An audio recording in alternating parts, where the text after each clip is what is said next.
bisa memimpin doa? Silakan Mbak Asa. Sebelum kita mengawali mata pelajaran pada pagi hari ini, harusnya kita berdoa untuk mereka masing-masing. Berdoa dimulai. Doa selesai. Baik. Hari ini siapa yang tidak berangkat? Rahma, Bu. Rahma, ada Izin katanya. Surat izin, Bu. Katanya pergi sama keluarga. Oh gitu. Ibu presensi aja ya. Iya. Mbak Asa, Hadir, Bu. Mbak Afina, Hadir. Anissa, Hadir, Bu. Mbak Nanda, Hadir. Mbak Fia, Hadir. Mbak Dian, Hadir. terus Mbak Elin. Hadir, Bu. Berarti ini ada Rahma, Arya, sama Laila ya yang tidak hadir. Iya, Bu. Anak-anak, weekend kemarin kalian pada pergi kemana? Singapura, Bu. Waduh. Saya habis pergi ke Solo, Bu. Ke Solo. Iya. Singapura. Kemana aja Mbak Dian? Ke pasar kebun binatang, ke keraton, ke pasar, Foto di tubuh. Sama siapa? sama saudara, sama teman. Saudara. Oke.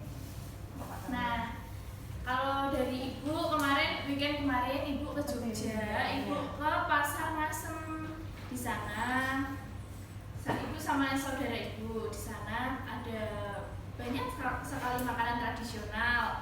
Ada sate koyor, ada wingko, ada bakpia, ada bubur campur-campur itu tahu kan ya? Iya. Nah, dari yang sudah Mbak Dian ceritakan dan Ibu ceritakan, ini ada hubungannya dengan materi kita hari ini, yaitu apa? Tahu tidak? Teks narasi.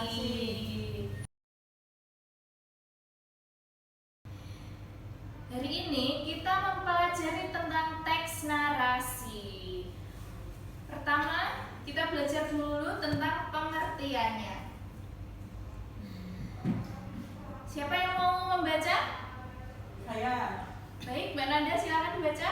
Teks narasi adalah teks yang menceritakan suatu peristiwa atau pengalaman secara berurutan sesuai waktu kejadian. Cerita dalam teks narasi bisa bersifat nyata, berdasarkan kejadian sebenarnya, atau rekaan atau imajinatif. Iya, betul.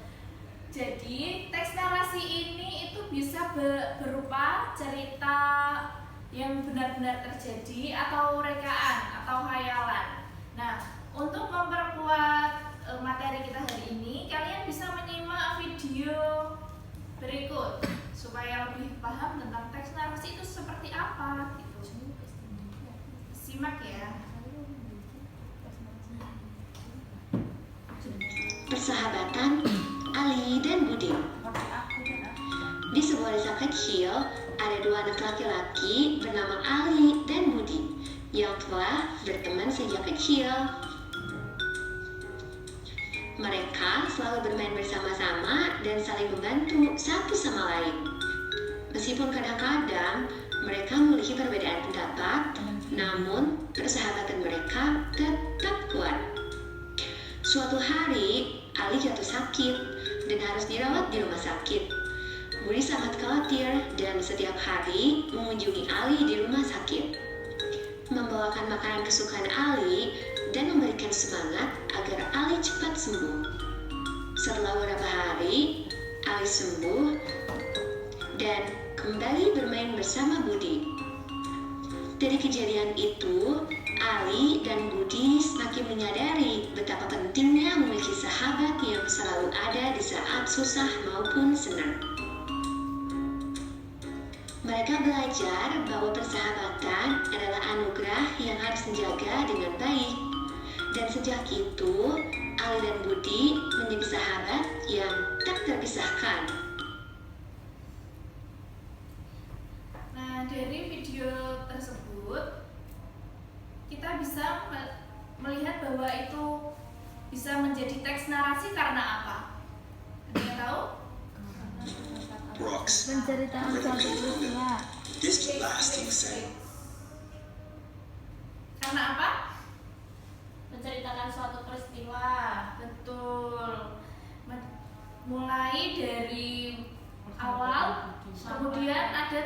kejadian apa tadi? Siapa yang sakit? Ali sakit. Ya, tentunya pertama karena ada tokohnya, kemudian ada ceritanya urut sesuai waktu, Ada alurnya. Ya, betul sekali.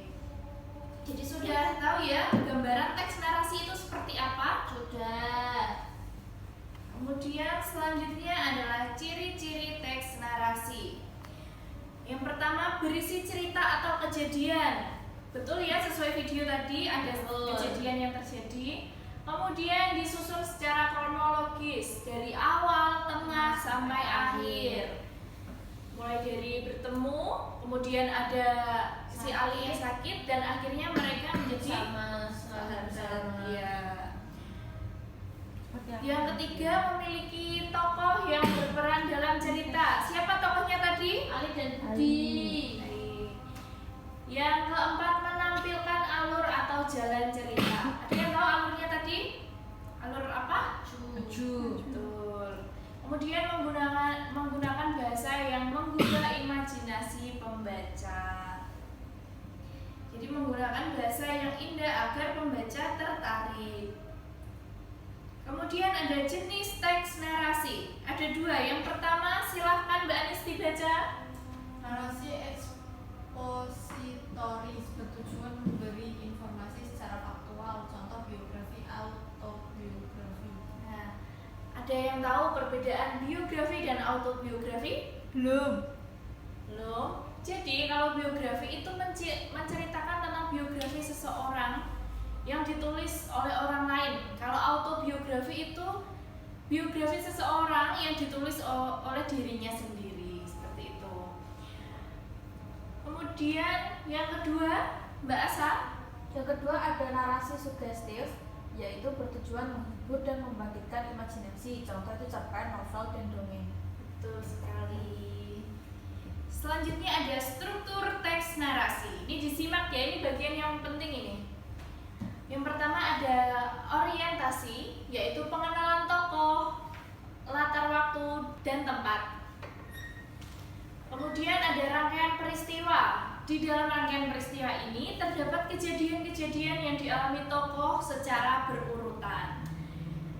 Yang ketiga ada komplikasi atau klimaks. Nah, pada bagian ini adalah puncak munculnya masalah atau konflik dalam cerita tersebut. Yang keempat ada resolusi. Pada bagian resolusi ini sudah menuju ke penyelesaian masalah atau konflik. Yang terakhir ada apa? Kode. Kode di sini sifatnya tidak wajib ya. Bisa ada, bisa tidak, opsional saja untuk penutup yang berisi pesan atau moral atau kesimpulan cerita. Selanjutnya ada unsur teks narasi. Siapa yang mau membaca? Saya. Oh, Mbak Anis lagi. Saya. Iya, Afina yuk. Yang unsur teks narasi yang pertama ada tokoh dan penokohan, yaitu pelaku cerita dan sifat-sifatnya. Yang kedua ada latar tempat, waktu, dan suasana terjadinya peristiwa. Yang ketiga alur atau plot, yaitu jalan cerita dari awal sampai akhir. Yang keempat ada sudut pandang, yaitu cara pengarang menceritakan cerita, seperti orang pertama atau orang ketiga. Yang terakhir ada tema dan amanat, yaitu gagasan utama dan pusat moral cerita. Baik, sudah paham bagian ini? Paham, Bu? Yo, kalau paham coba sebutkan contoh dari tokoh dan penokohan. Tokoh itu seperti tadi, Budi dan Ali. Budi, Iya. Budi itu bersifat baik kepada Ali karena menjenguk Ali setiap hari, khawatir kepada Ali karena sakit. Iya. Latar itu seperti rumah sakit, tadi ada masjid juga. Betul. Selanjutnya alurnya. itu alur maju karena dari awal sampai akhir. Diceritakan secara runtut. Untuk sudut pandang ada berapa? Tiga. Apa saja? Orang pertama. Contohnya apa, Bu? Dari Aku. Tidak. Ada. Ini Bu tanya dulu ke kalian. Sudut pandang itu ada berapa? Tiga. Apa saja? Sudut pandang pertama, orang kedua, dan orang ketiga. Contohnya orang pertama, Aku. Saya, aku. Saya. kedua, Kamu. yang ketiga. Dia. Dia. Mereka. Ya. Kalau dari video yang ibu tayangkan tadi, sudut pandangnya orang berapa? Orang ketiga. Karena apa? Karena menceritakan pengarangnya itu Persahabatan mereka dan di Karena menyebutnya nama ya. Betul. Selanjutnya tema dan amanat. Dari video tadi amanatnya apa?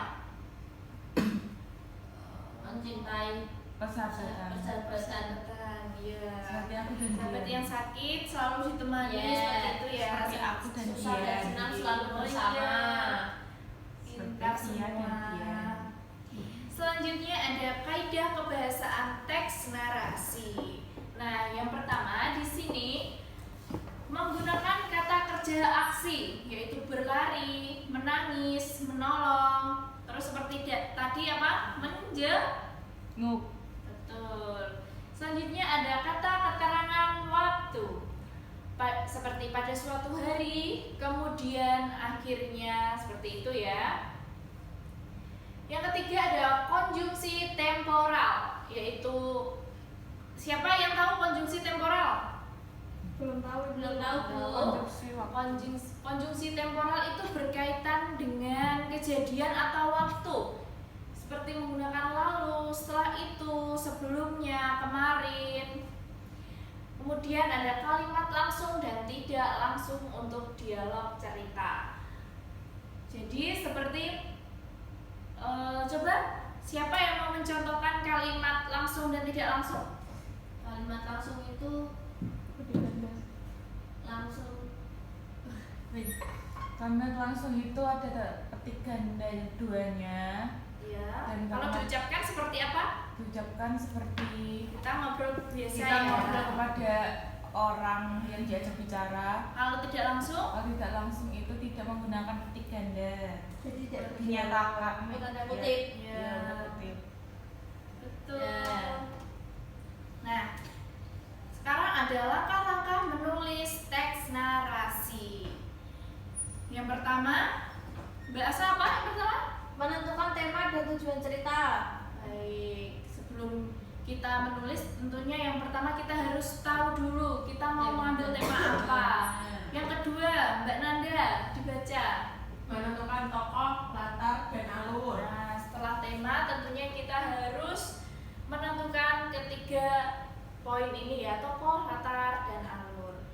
Yang ketiga, apa Mbak Fia? Menyusun kerangka cerita. Betul, ini kita seperti membuat apa ya, kayak seperti ini kita membuat seperti catatan. Nanti kita akan membuat apa urutannya, yang ini apa, selanjutnya apa seperti itu ya. Yang ketiga Mbak Dian, yang keempat Mbak Dian. Mengembangkan cerita secara runtut. Betul, dari kerangka yang sudah dibuat kemudian dikembangkan menjadi sebuah cerita. Yang kelima Mbak Elin. Menyunting kembali bahasa dan isi cerita. Betul sekali. Kalau sudah melakukan dari poin 1, 2, 3, dan 4, yang terakhir adalah menyunting. Ketika cerita sudah dikembangkan, kemudian kita sunting kembali dalam bahasa dan isi cerita sesuai dengan struktur, unsur, dan kaidah yang telah kita bahas tadi. Nah, ini ada contoh teks narasi. Siapa yang mau membaca? Saya. Yuk, Mbak Vina. Pagi itu aku berangkat ke sekolah dengan tergesa-gesa karena bangun kesiangan. Hari itu ada pelajaran bahasa Indonesia yang diajar oleh Bu Rina. Itu bagian orientasi. Ya. Sesampainya di kelas, aku duduk di bangku dan menyiapkan alat tulis. Teman-temanku mulai mengeluarkan buku pelajaran dari tas mereka. Itu rangkaian peristiwa. Stop. Selanjutnya bisa yang lain? Saya Bu. Iya, Mbak Fia. Ketika Bu Rina meminta kami membuka buku paket, aku baru menyadari bahwa buku bahasa Indonesia tertinggal di rumah. Aku merasa panik dan takut dimarahi. Itu bagian komplikasi. Tuh. Selanjutnya, aku segera meminjam buku milik teman sebangkuku dan mengikuti pelajaran dengan tenang hingga selesai. Bagian resolusi. Terakhir, sejak kejadian itu, aku selalu memeriksa isi tas setiap malam agar tidak mengulangi kesalahan yang sama. Kenapa? Bagian kode. Nah, ini yang lain sudah paham perbagiannya? Sudah. Sudah.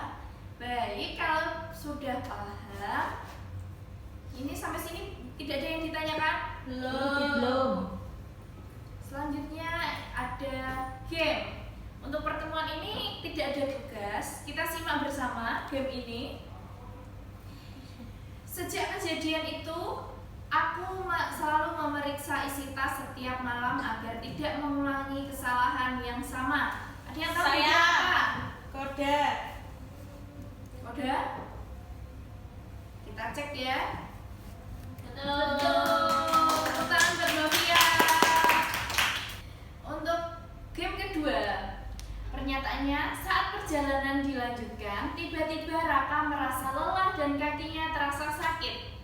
Ia juga mulai khawatir karena jalan semakin menanjak dan berbatu. Raka hampir ingin menyerah dan berhenti mendaki. Bagian apa ini? Komunikasi. Kita cek ya. Iya. Yeay, betul. Sudah paham berarti ya. Betul. Tapi masih ada lagi. Ya, Bu. Pada suatu pagi yang cerah, Raka dan Dimas pergi mendaki gunung bersama ayah mereka. Ini adalah pengalaman pertama Raka mendaki gunung. Udara pagi terasa sejuk dan pemandangan di sekitar sangat indah. Ayo, Orientasi. Orientasi. kita cek. Yeay, betul. Lanjut. Ayah memberi semangat kepada Raka dan mengajaknya berjalan perlahan. Dimas juga membantu membawa tas Raka. Dengan tekad dan kerjasama, mereka akhirnya berhasil mencapai puncak gunung. Apa ini? Resolusi. Yeay. Sepertinya sudah pada paham ini. Iya, Bu. Sangat mudah. Ini yang terakhir nih, harus benar ya.